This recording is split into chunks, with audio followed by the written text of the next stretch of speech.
Hello everyone!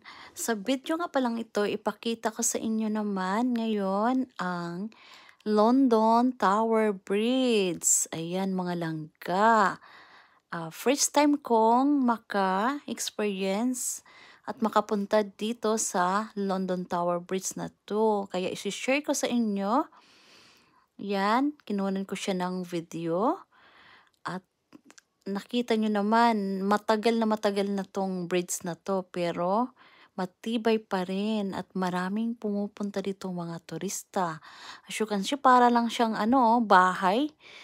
Mayroong pang mga parang mga sa loob. May mga parang may mga kwarto pero hindi ako napunta diyan kasi nga nasa ah, boat lang kami. So, malayo ang pagkakuha ko ng video lang. So, hindi ko alam kung ano nasa loob niyan. Pero nakita ko maraming tao diyan na nag-visit. Maraming pumasok. Diyan, oh. Ayan, mga tao diyan. Nag-take ng Ewan ko kung may bayad siguro yan o di ko alam. Pero tingnan niyo guys. Ang laki-laki 'no? Ayan, nakita niyo may nagdaang mga sasakyan din sa gitna. Dumaan din kami diyan. Kaya lang itong side na 'to, itong part na 'to, parang bahay 'no?